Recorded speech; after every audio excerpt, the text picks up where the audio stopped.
This is CXO Secrets, the podcast that takes you inside the minds of business and technology leaders and reveals the strategies behind their success.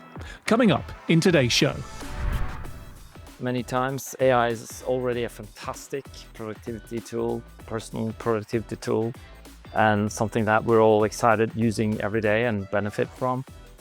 But what change do we need to make as leaders to allow AI to play a role in autonomous business decisions and processes? So beyond personal productivity, what change do we need to make as leaders to allow this to happen?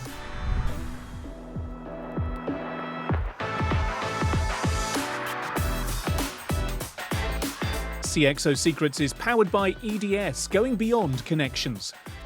Find out about upcoming C-level events, experiences and insights at edsxevents.com.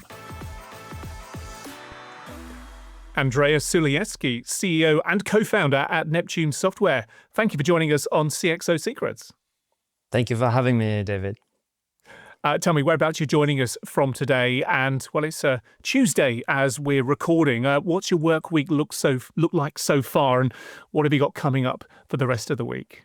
So I'm joining you from our office in Oslo, in Norway, and we kicked off this week, Monday, Tuesday, quite busy, I must say, where we're closing off 2025, and as always, the beginning of the year is quite hectic. So executing the plans for 26, and as well in the beginning of this week, setting the scene and planning for our global kickoff coming up soon. Yes, it's that global kickoff time of year, an exciting time to kind of sow those seeds for the year ahead, and what your vision is, particularly as the CEO, co-founder of the company. So let's talk about your company. Let's talk about Neptune Software today and about your journey over the 15 or so years there, and then I want to talk about what role the relatively recent, really, generative AI wave that we're in has played in that journey.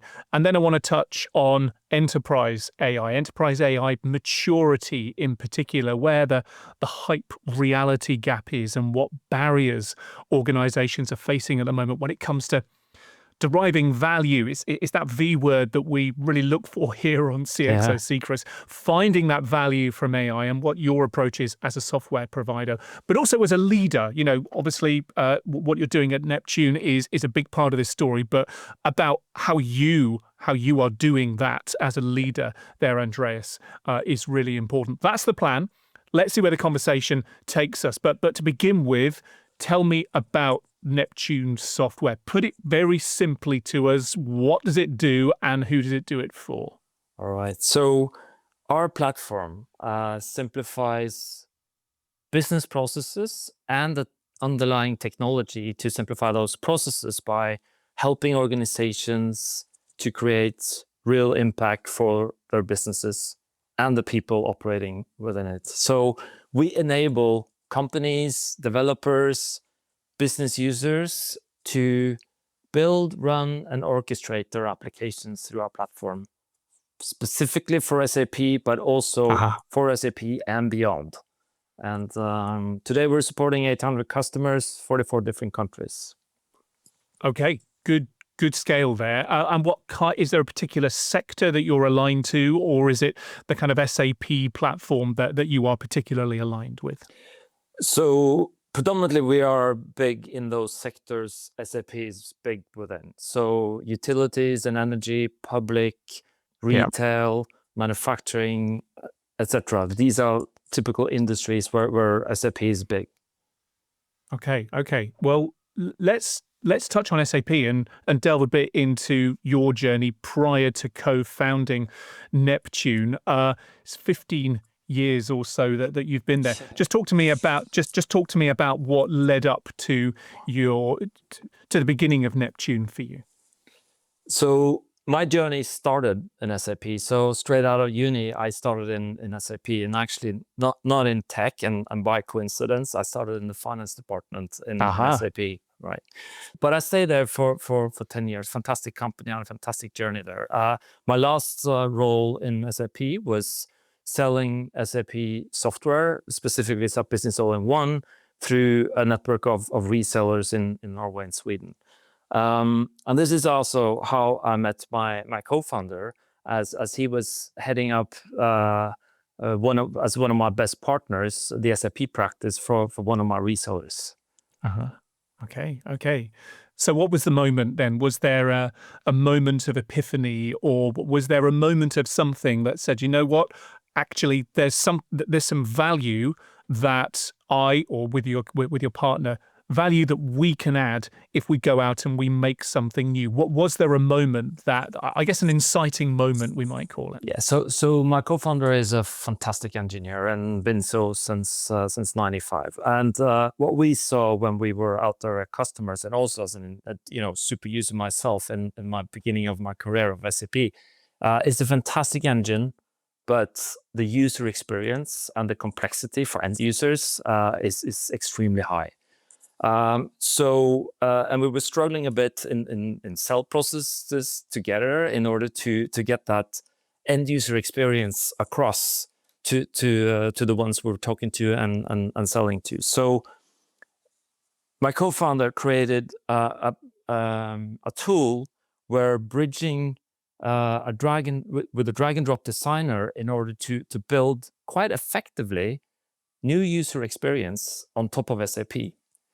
And he was catering for the classical SAP developer that typically, is not UX design, is not per se the core of the traits of an SAP developer, but he was adding those UX components in a design framework, so an ABAP developer could just drag and drop and build that UI quite effectively on top of SAP.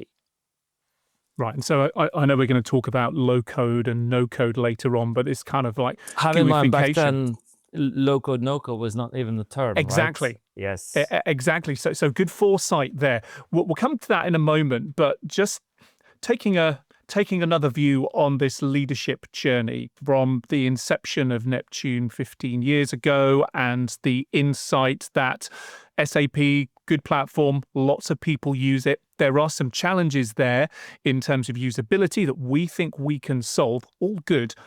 As Neptune evolves, as SAP evolves, and as the context evolves, a couple of interesting things happen, including this current wave of generative AI that we alluded to earlier on, that, 3.5, however many years on we are from the OpenAI moment with ChatGPT.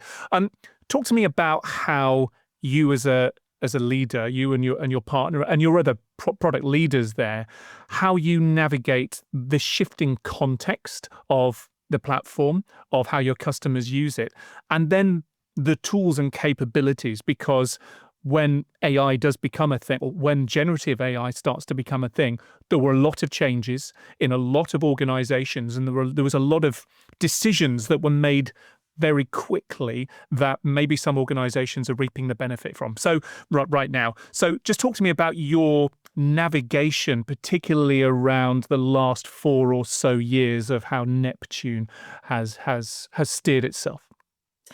Right. So as I mentioned, we're starting by simplifying user experience for the end users, right? So and moving from that, we also moved beyond SAP, so outside of SAP, because the complexity of our customers, etc., needed that. So we constantly involved, but at the core of it is our digital core, which is natively integrated into SAP.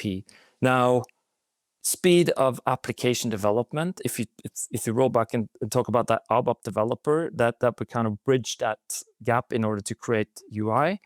And that speed of development, 1 to 5 for that ABAP developer back then. We saw that AI is coming as well, so we need to incorporate AI as with the same effect of speed of development or applications embedded into our platform. So in 2023, we incorporated AI functionality for the developers inside of our platform to speed up the application development by simplifying the user experience of our platform for the ones that creating those applications.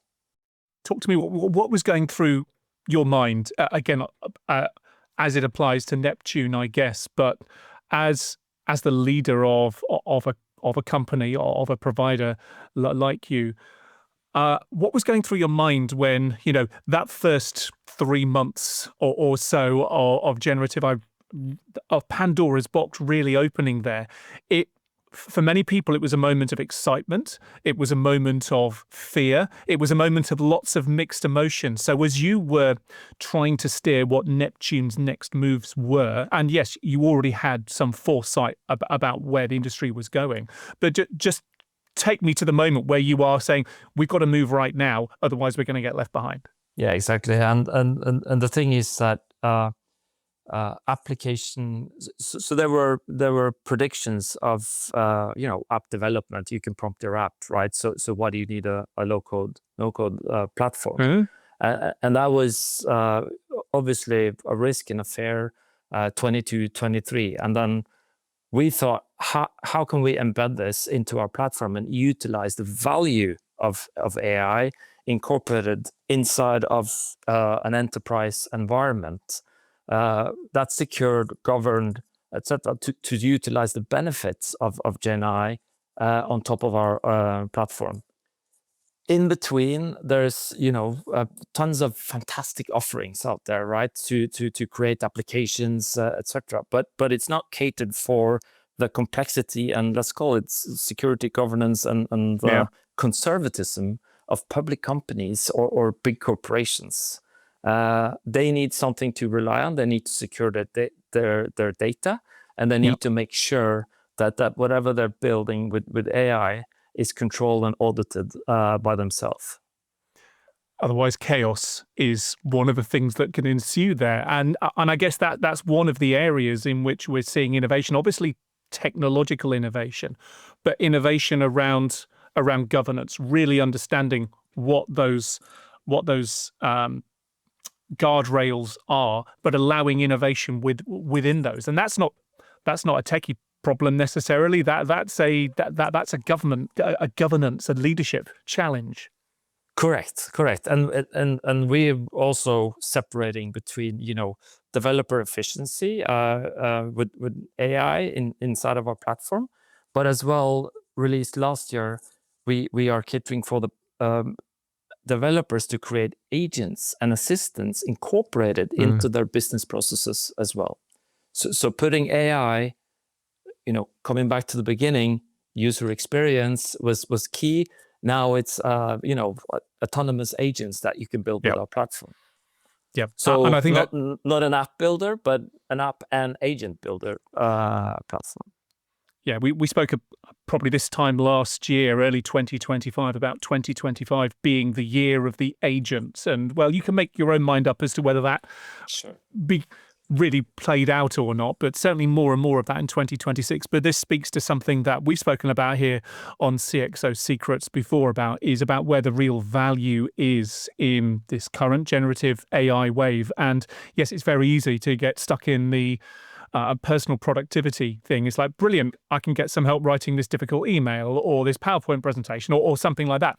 But it's when, to your point, Andreas, when you've got agents that are actually starting to iterate, to improve, to streamline the processes themselves, that's when you can start to see some real scale in the value. And that leads me on to, I guess, the next part of the conversation, which is coming back to where we are today.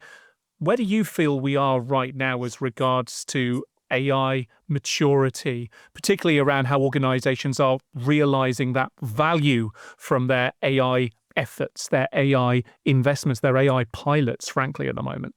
Yeah. And this is where we need to separate between two areas, because on the application development side, it is mature. And as I said, it's part of our platform. But autonomous agents that operate for you and make decisions for you is for sure in the early maturity phase. It's, as you mentioned, widely adopted in terms of productivity gains with co-pilots and emails and analysis and text writing, etc.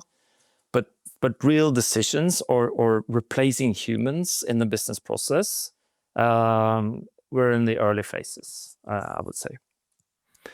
So what are the barriers then? If 2026 is to be the year of AI agents and process automation, what are the hurdles that we need to kind of break down because there's lots of concerns about trust, about needing to have humans in the loop, to avoiding the chaos that we mentioned a moment ago. What are the hoops we need to be jumping through this year? So I personally think that these, before you start to build or want to operate an agent to cover and make decisions in a business process, you need to spend more time upfront in planning.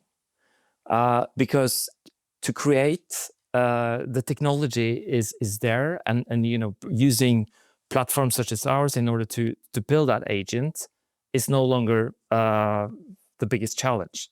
The challenge is you need to have a process in place that is not catered for. Typically, these processes are catered for human beings and not agents or assistants. So you need to rethink a bit of automation, and there's a change management component to it. Yeah. And you need to have the correct data that you want to apply the agent attached to, and make sure that those data is correct. So I would say it will require much more upfront work, kind of like back to the old ERP implementation, where you write the whole spec of what you're going to do, and then you implement, and then we move to agile development.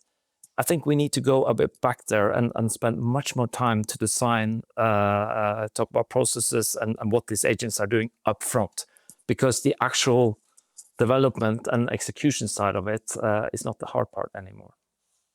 No, there are.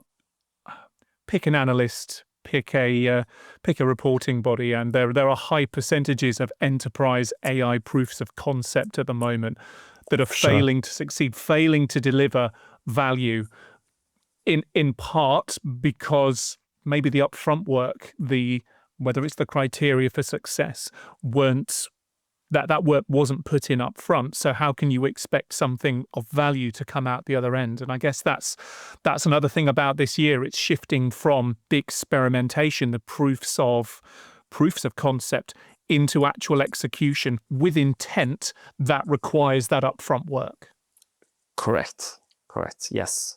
It's I think it's critical that planning phase and really understand what you want to automate and what decisions you want to be operated by an agent, for example.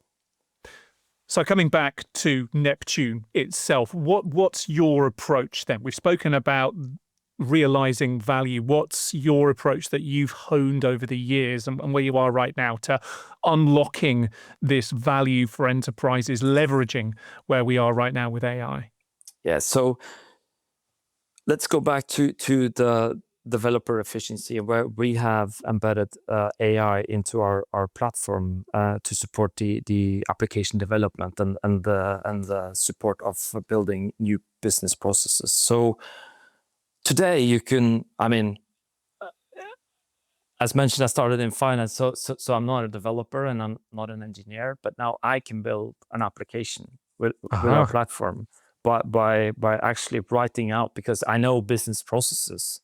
Yep. And I, as long as I'm, prompt engineering properly on what I want this application to do, that application is now built for me. And that's the no-code side, and there's a term as well in the low-code, no-code, but called citizen developer. This is true citizen developer type of prompting, where you build that application based on the prompt, and then you can move over to more advanced low-code, no-code, even to pro-code, with a complete audit trail that everything is correct and that you're getting the right data, and that the code is completely auditable inside of your enterprise environment. So we're moving from prompt your application, citizen type of or business development, to low-code, somewhere in the middle, and then as well professional code.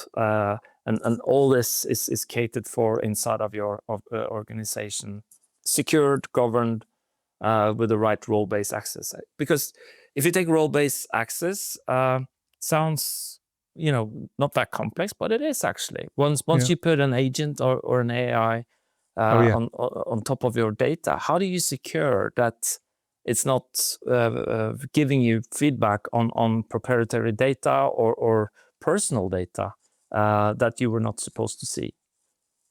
Yeah, I've been having lots of conversations about security for non-human identities. Exactly. And that's a really interesting conversation, something we'll continue chatting about here on CXO Secrets, I'm sure. That term citizen developers that you used there, that's really interesting. And it seems silly, but I hadn't really heard the phrase citizen developers so much, but it makes absolute sense. Talk to me, is this kind of shoulder to shoulder with vibe coding? Because, that's a very vibey phrase at the moment where, I can probably hustle together some stuff in Claude Code or something like that. Yeah. Is this a similar sort of thing that we're talking about? It's similar. And really fast prototyping with vibe coding. I do think that, so we cater for that as well. But 100% vibe coding is fantastic to design and prototyping, but you need to put it into your business and operational model and your business and operational context. Right, and that's where your platform comes in with the audit trail and so on, as you say, moving over towards the pro code, as you put it there as well. Something else I want to ask you about as well that I've seen in your materials is Naya. Tell me what Naya is. So that's our the name of our branded AI, and okay. We separate between Naya for developers, and Naya for developers is that is the AI embedded into our platform where you can, from prompter app to professional code. Naya will always be there to support you as a developer when you develop applications or you develop agents in our platform. Naya for business is where we incorporate AI into your operational model and business processes, building agents. So Naya for business is building your agents. So Naya is our coin term for our AI capabilities in Neptune. Right. Okay. This bridge between SAP developers on the one hand and business users on the other. Okay, makes sense. Correct. Excellent stuff. Looking forwards, as we start to wrap up the conversation today, Andreas, looking forward, we're recording this beginning of this year, late on in January, and I'm not going to ask for predictions, but I am going to ask for a kind of trajectory, perhaps. Where do you see AI adoption this year, and what will it mean for how enterprises do what they do now? Is it going to be this agent? Yeah. What are the hurdles that you think they're going to need to overcome in 2026? I think we already touched upon it. I think AI adoption will be moving from experiments and pilots to execution in 2026. So shifting from co-pilots and analysis and effectiveness in writing emails to, we will see autonomous embedded capabilities in processes where at a certain stage in the business process, an agent will make some decisions and not a human.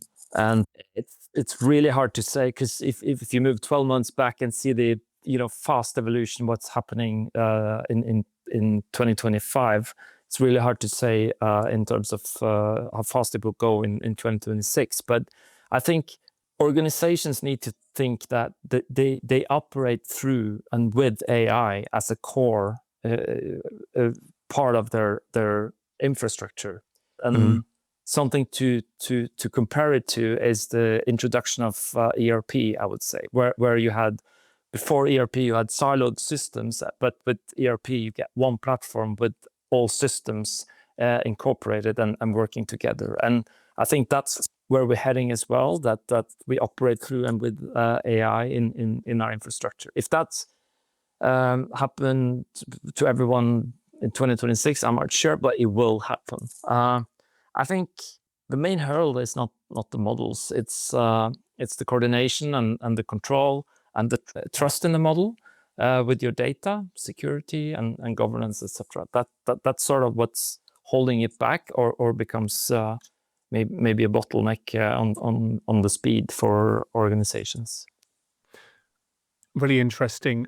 And to put that another way, if the first 2 or 3 years of this AI current wave has been about seeing where different AI point solutions kind of bolt onto the outside of the business, what you're saying is that 2026 could be the year where, from being on the edge, to misuse my metaphors, from the edge to being on the core, to being right in the middle here, and organizations almost wrapping themselves around AI not replacing human processes, but actually making processes of its own that are as efficient as they can be for what it is that it does. And that requires a lot of trust, because to rip out some of those existing processes and replace them with AI at the core, boy, you are going to want to make sure that you feel confident and that you can trust that's going to work for you. And I guess also, it's a separate conversation. What happens when the tech does break? How easy is it going to be for you to run some of these processes manually if there is an outage of some sort? It's going to be a fascinating year. Whatever is uncertain, it is definitely going to be a fascinating year. And it sounds like what you're doing at Neptune for your customers and your prospects on top of SAP is you're going to be right at the heart of it. Thank you for sharing that journey, your journey, and the story and the vision where you are right now. Before I let you go, though, Andreas, there are some quick fire questions that we ask all of our guests here on CXO Secrets. What is your secret? If you were to put your modesty to one side for a moment, tell me what the key attribute you believe is that has helped you to do what you do today. Well, I have a very strong drive to succeed, never gives up, grit, combined with, and this maybe doesn't sound too positive, but combined with never being satisfied.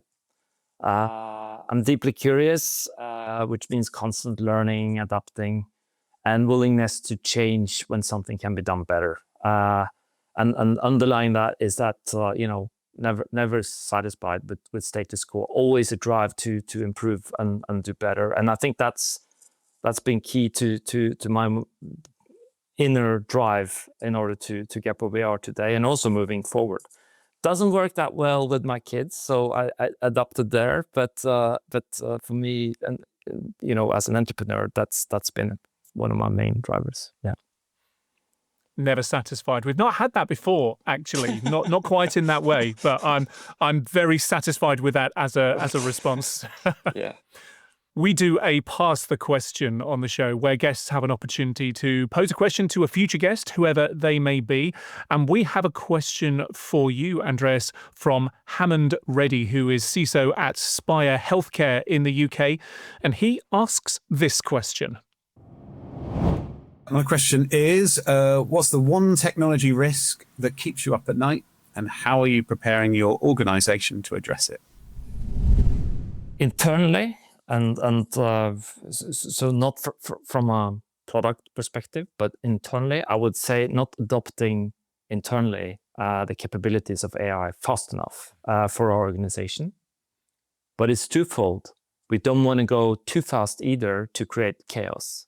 So that balance is always a fine line, and because you want our organization to innovate and utilize productivity tools all the time, but it's always a fine line by not holding back with rule set and governance, etc. And that is a fine line in order to get the most out of the AI productivity gain, because we were talking about like kickoff last year at the beginning of the year.